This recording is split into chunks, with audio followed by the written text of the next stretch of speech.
At the Centers for Disease Control and Prevention, we are very interested in preventing transmission of disease in our community. People aren't washing their hands as often as they say they are or as often as they should.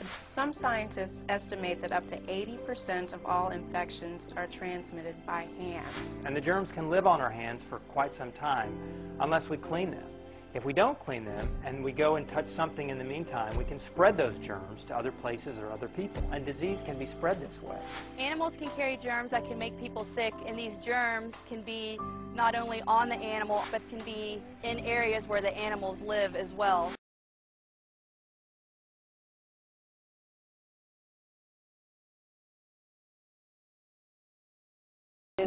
People do regular hand washing, especially with children, that you supervise that hand washing. So you make sure the children are doing it properly and for the length of time that's necessary.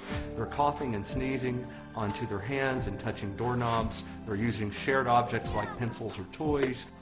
And disease is passed easily from one child to the next.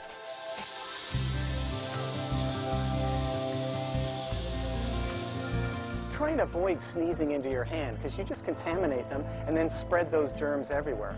Focus on sneezing into your elbow, like this, and then you don't contaminate your hands. Turn on the water, wet your hands, apply a good amount of soap and lather up, and then focus on washing your hands for about 20 seconds, about the time it takes to sing Happy Birthday twice.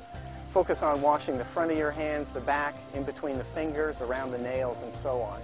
And then rinse everything off. Use something to wipe your hands after that, preferably something disposable like a paper towel, and then use that to turn off the tap as well. If you get a chance, use that to also open the door to the bathroom as you're leaving.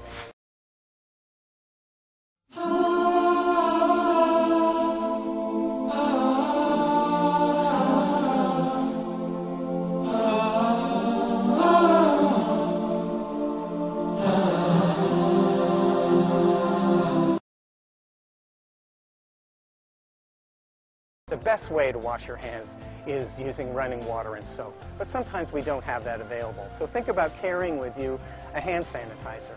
That should have at least 60% alcohol content.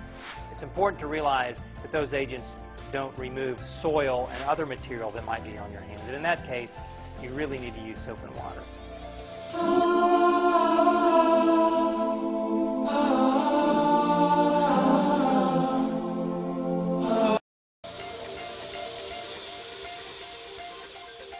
If you've been touching objects all around you all day long, just assume that your hands are contaminated and make sure before you prepare food, you wash your hands. Before you eat, that you wash your hands. You can't emphasize hand hygiene enough. Clean hands save lives. Keeping your hands clean is a very important activity both at home, at school, at work, and in the healthcare setting. Hand hygiene or hand washing is the single most important thing that you can do to help prevent the spread of infection and to stay healthy and well.